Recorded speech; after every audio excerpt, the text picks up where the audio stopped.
Welcome to week 6 of the Winter Growth Series, and today we're going to be talking about managing your team. If you're pricing correctly and you're selling the right amount of work, now you can actually hire a team to help you go about doing some of these things that take a lot of stress and burnout off of your plate. Things that are going to get you into the motion of being able to take that next step, which is hiring a team. And you can't do that unless you have your pricing set up correctly and you're able to make sales. Once this starts happening, you are going to get overwhelmed. You can't be in the field, you can't answer all the phone calls, you can't manage all the teams, you can't do all of that work trying to have a life at the end of the day. You are going to burn out. One thing that you need to do is figure out, how can I hire somebody to take some of the stress off my plate? Maybe you love being in the field and you want to stay in the field a little bit longer. Or maybe you want to start working on the business, so you want to get out of the field, which is what I would recommend. You want to get off the truck as fast as possible and start being able to work on the business, do sales, do things like that, and not doing that at 8 p.m. at night and midnight. So you want to be able to remove yourself from the field as fast as possible. And then once you get to that place, now you can start hiring people in your office to help take some of that stuff off. When should you hire? You're either overwhelmed with work, you're doing everything, you're in the field, you're doing all the office work, and if there's little money, that means you're not charging enough and you need to raise your prices. You need to be able to charge enough that you can hire office staff and run a legitimate business. You tell everybody, all of your friends, that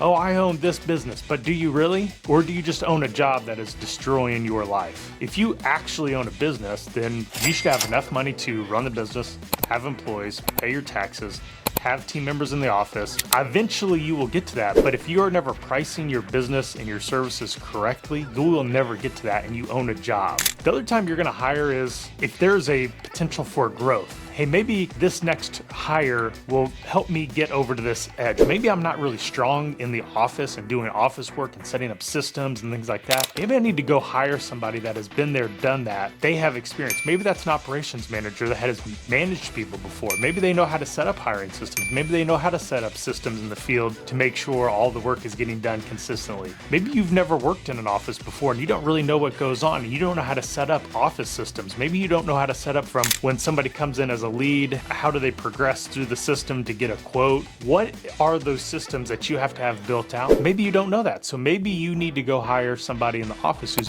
been an office manager before. So maybe there is an opportunity for growth. It's not just somebody that, hey, can answer the phone and take messages for me. You have inconsistent quality out in the field and you need to hire some more team members because you are starting to get really booked up and you're just trying to rush through these jobs. Ultimately, you're leaving people dissatisfied. Maybe you need to hire in the field. Maybe you need to hire in the office. Most people that are watching this video are getting close to needing to hire somebody in the office. You need to hire somebody. How do you go about hiring? One of the best things you could do is ask team members. Our best employees come from referrals because those referrals know what it's like to work here. They can tell the next person what it's going to be like and they can almost recruit them. And if you do that, maybe you give them a recruiting bonus. Maybe you give them $500 for bringing in that person, or maybe you give them $250. I don't know what it is, but maybe you reward that person for looking out for the company and bringing that next person in. You could always go on Indeed. Facebook was a great place until Facebook took their jobs away. There's a lot of job websites. Make an account. You're gonna have to pay a little bit of money to play,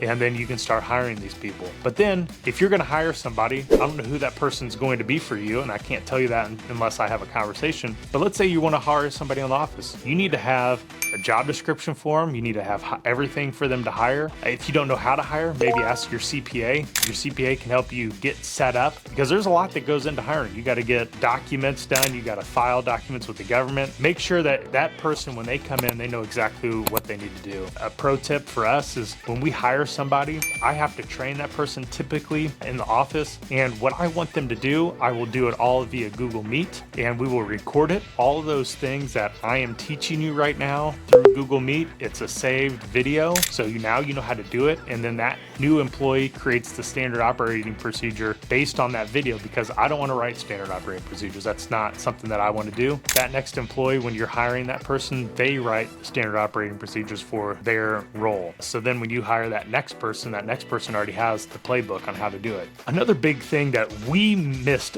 when we started was we hired people based on their skills. In our industry, if you hire somebody that has a lot of experience, but they bounce around from job to job, they are probably a cancer, and you probably should not hire them. What I found out, if you hire somebody and they have a lot of experience, they come in with a lot of baggage. They want to tell you how to run your business. They say, oh, well, this is how we did it at this job. No, this is how we do it.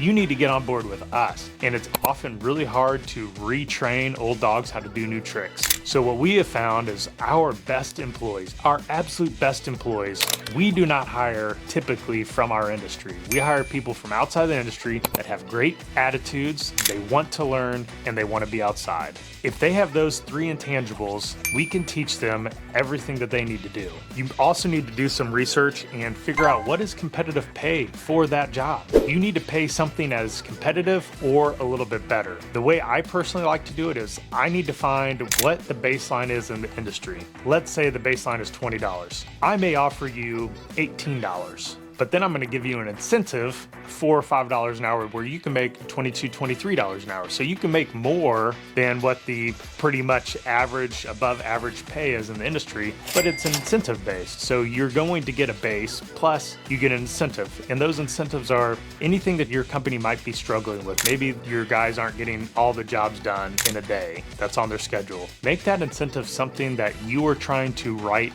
that wrong. So now that you've hired somebody, let's talk about how do you motivate and maintain people. It's really tough on our businesses in the lawn and landscape business because we are seasonal. That means that typically in the wintertime, their hours are going to go down. Sometimes they don't even work. I mean, a lot of people in our industry, they go to snow removal for winter work, and a lot of snow it's hit or miss here in Indiana. You cannot guarantee it. Those employees, they might get 5-10 hours this entire year. Like last year, I don't think they plowed one time. This year is a good year for snow. All the snow companies are making really good money this year, but last year and the year before that, they didn't make a whole lot of good money. That makes for your employees a really hard time to be able to pay their bills and fulfill their needs. You know, they got rent, they got to eat, they got all these things, and they also have to make money. So you have to figure out how are you going to solve that problem for them? Because if you have a lot of high turnover, which is typically in this industry, it means a lot of wasted time. That's a lot of time every single year training employees. You're constantly rehiring, so that costs you more money in hiring. Now you might have to even have a recruiter. This thing is a rat race, and you need to figure out how to keep your team members.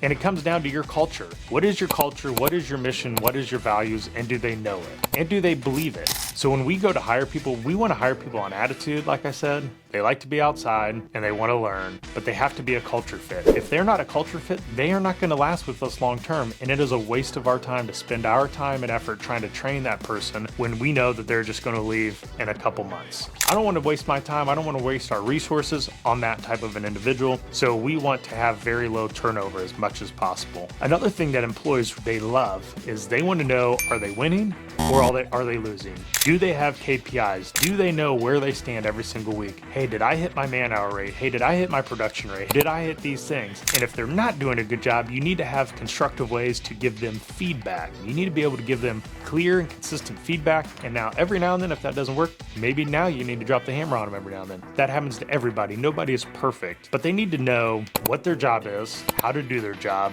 They need to know standard operating procedures. And the standard operating procedures are even more important than you probably think. Your field staff, your office staff, your sales staff all needs to know what the standard operating procedures is when that technician shows up on that job. So then all three areas hold each other accountable. So then the salesperson's not selling some pipe dream that the technician's not going to do. So the technician knows I need to do this specific thing in this specific order because that's what has been sold to the customer. I don't need to, I just need to get to this end point and I can do it however I want. Well, that doesn't really work because maybe the salesperson sold it that we do it in this specific way for this specific reason. And then if the technician comes out and they do it a totally different way, maybe they've screwed everything up and now you're gonna get a bad review. But you also need to create a positive work environment. Make it a place that people want to show up to. They want to have fun. They enjoy being there. I mean, your workplace they probably spend more time at your workplace than they do with their own family. So it needs to be a place where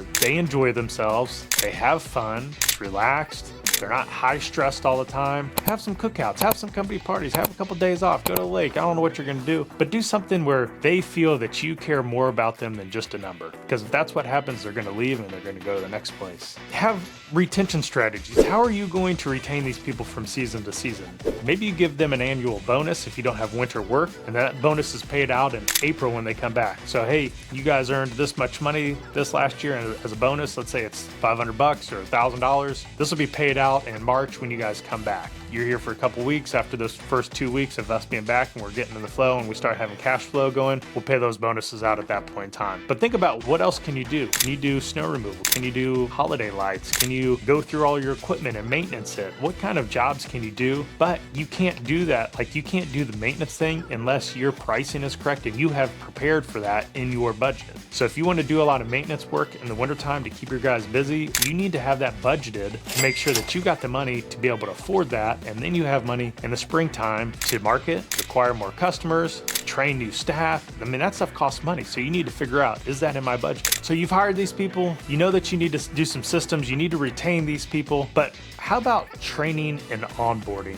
Onboarding is so absolutely incredibly important. The first moment somebody interacts with your company, it tells them a lot about you. Does everybody else know that they're even showing up? Do they know their name? Do you have everything ready for them? Do you have all their new hire stuff ready? Do you have their clothes ready? Is everything ready to go and prepared for them? Because if it is, then they feel like you actually care about them. If they show up their first day and you're just like, who are you? What was your name? If that's the kind of conversation that person has on the first day, just assume that they're probably not going to last very long, because that is a horrible representation of who you are as a company and what you've spent a lot of your time building. If you're really young in this and you're under 200,000, 250,000 and you're kind of by yourself, maybe you have a couple people, a great thing to do is when you are doing a task, have somebody else on your team just pull out the video camera and just videotape it. And so when they're videotaping it, now what you're doing is you are creating an SOP video file. So then when you get a new hire, you can put all these videos on YouTube or whatever, or Google Drive,